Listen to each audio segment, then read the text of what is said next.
Olá, meu nome é Cleiton Gittes, sou professor da Universidade Federal Rural do Rio de Janeiro e hoje nós vamos conversar um pouco sobre o controle da raiva dos herbívoros. O foco da conversa vai ser o território brasileiro, né? A raiva ela é uma doença cujas ações ela foi normatizada pelo Ministério da Agricultura. Então, o Ministério ele é responsável pelas diretrizes dos programas sanitários e nós temos os estados como órgãos executores dessas diretrizes para todas as doenças, inclusive a raiva, em todo o território nacional. O Programa Nacional de Controle da Raiva dos Herbívoros tem um conjunto de normas grande, mas a principal delas, e a qual a gente vai fazer alguns comentários, é a Instrução Normativa número 5, que fala a respeito das normas técnicas para o controle da raiva dos herbívoros no Brasil. Quais são as atividades previstas no Programa Nacional, nessa Instrução Normativa número 5?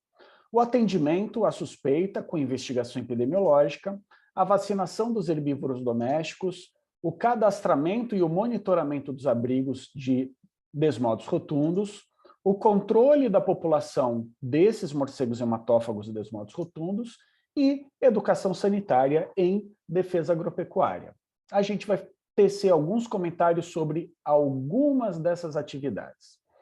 A notificação de caso suspeito de raiva, ela pode ser feita por qualquer pessoa, tanto o médico veterinário, quanto o produtor, quanto qualquer pessoa em todo o território nacional, através do e-Sisbravet, que é um site, é um local do Ministério da Agricultura, do site do Ministério da Agricultura, onde qualquer cidadão pode fazer a notificação dessa doença. É de fácil preenchimento e, a partir do momento que ele faz o envio das informações, a instância local do Serviço Veterinário Oficial, quanto a instância central do Estado, a coordenação central, quanto o Ministério da Agricultura em Brasília, ao mesmo tempo, todos ficam cientes da inserção de uma nova notificação de um novo caso suspeito de alguma doença, inclusive a raiva. A Instrução Normativa número 50 é um instrumento legal muito importante para o Brasil. Ela lista as doenças de notificação obrigatória, ela lista as doenças passíveis da aplicação das medidas de defesa sanitária animal. Aqui nós começamos a ter um problema. Nem todo cidadão e nem todo médico veterinário conhece essa instrução normativa. Ou não conhece a existência dela, ou não conhece o conteúdo dessa instrução normativa, que fala da importância e da necessidade da notificação das doenças dos animais. E um outro problema relacionado à notificação é que existem muitos produtores rurais que ainda pensam que a notificação de casos de raiva, casos suspeitos de raiva, possam provocar a interdição da sua propriedade. Então, o desconhecimento da legislação, né, tanto por médicos veterinários quanto pelos produtores, levam a uma grande subnotificação da doença. Então, a raiva é uma doença muito subnotificada. Uma forma da gente... Com relação à vacinação, a vacinação ela não é obrigatória em todo o território nacional, somente em situações específicas, onde um estado avalia que os casos de raiva estão num patamar muito elevado, eles podem estabelecer localmente a obrigatoriedade dessa vacinação. A vacina antirrábica é uma vacina que ela tem um selo holográfico de identificação. a gente consegue fazer o rastreamento da onde essa vacina foi comprada e aonde ela foi utilizada. Então, muitas vezes, a gente pode observar um elevado consumo de vacinas antirrábicas numa região onde não existem notificações ou o número de notificações é muito baixo. Então, a gente consegue estabelecer que naquele local está tendo problema com raiva, apesar das notificações serem baixas, porque a venda de vacinas é um bom indicador. Outro problema relacionado à à vacinação, é a questão da manutenção da cadeia de frio ao longo do processo de vacinação, não só da vacinação, mas da aquisição, transporte, armazenamento na propriedade e uso nos currais, que muitas vezes demoram um dia inteiro e não se garante a homogeneidade da temperatura dessas vacinas. Um outro problema é o uso de seringas dosadoras. Essas seringas elas são muito práticas, porém, o uso dessas seringas provoca o refluxo de, em média, meio ml por aplicação. Levando em consideração que a vacina no Brasil tem 2 ml, a dose a ser aplicada tem 2 ml, a perda de meio ml significa a perda de 25% de um importante imunógeno. O controle da população de morcegos pode ser feito tanto pelo órgão oficial, em ações específicas, onde eles vão fazer o controle na fonte de alimentação, ao redor dos currais, ao redor das pocilgas, mediante a ocorrência de surtos de raiva. Uma outra ação importante é o cadastramento dos abrigos de morcegos hematófagos.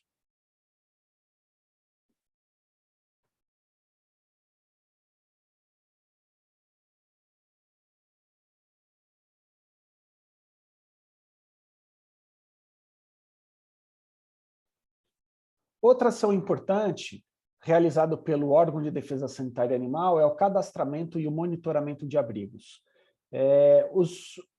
Essa ação depende muito do proprietário das terras informar o serviço de defesa a presença de abrigos de morcegos.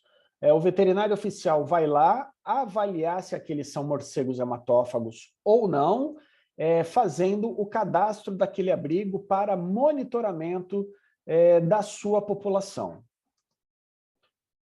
O controle de morcegos hematófagos pode ser feito de duas formas, ou através das ações do Serviço Veterinário Oficial, que vai fazer o controle dos morcegos na fonte de alimentação, ou então pelo produtor rural, que vai passar o produto vampiricida, a pasta vampiricida, nos ferimentos recentes dos animais.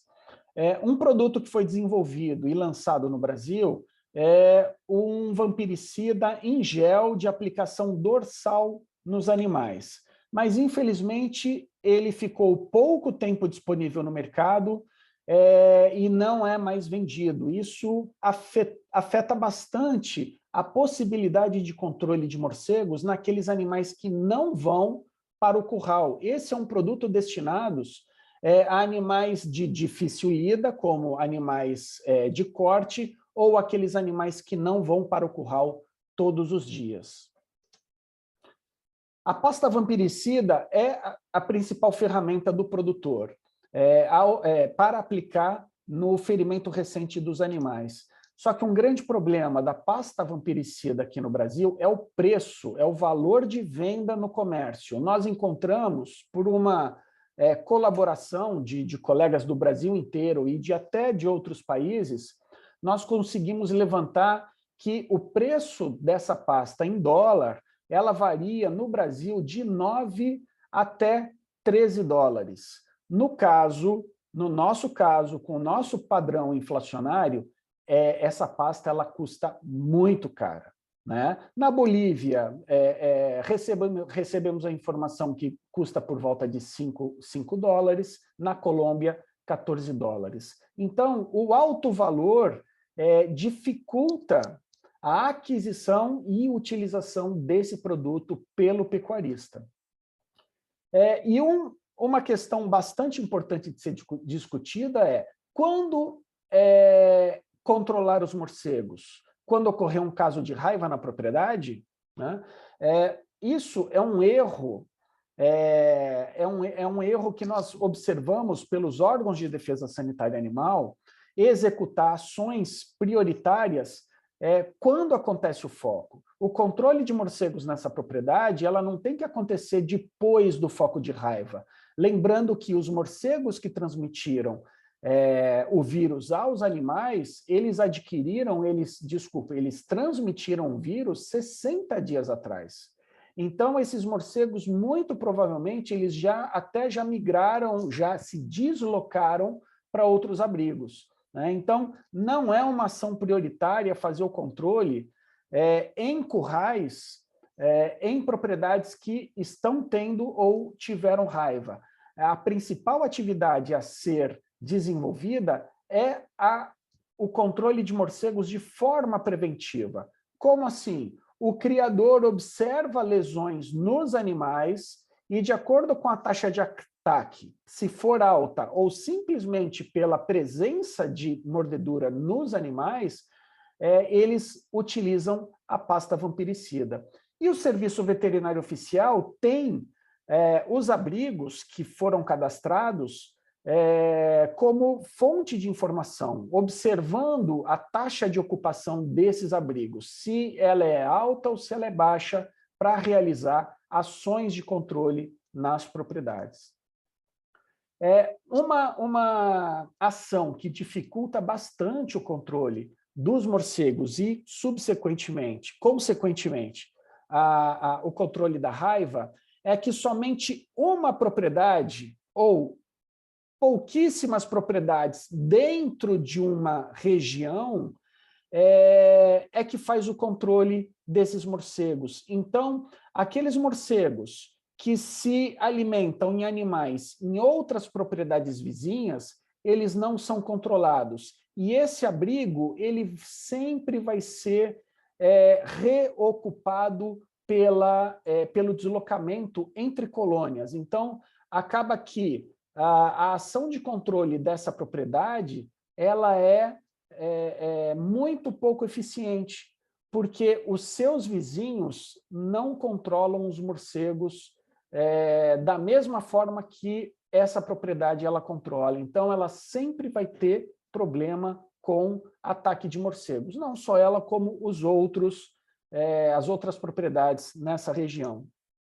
Se todas as propriedades fizessem o controle de morcegos, a população de morcegos dessa região ficaria baixa. Essa é uma estratégia ideal, porém, não é o que acontece. O que acontece é que nós vemos sempre poucas ou quase nenhuma propriedade rural fazendo o controle de morcegos hematófagos. Isso mantém a população de morcegos alta, mantém a taxa de ataque alta e mantém a probabilidade da ocorrência de raiva alta nessa região. A educação sanitária é uma das ferramentas principais que devem ser utilizadas, né? Então, ainda há falta do oferecimento das disciplinas de defesa sanitária animal nos cursos de graduação em medicina veterinária e em cursos técnicos para formação de técnicos agropecuários, né? Nós identificamos a produção de material explicativo, educacional para criadores e para médicos veterinários, só que nós temos que intensificar, nós temos que massificar essa informação, porque nem toda informação ela chega de forma adequada aos médicos veterinários e aos proprietários, né?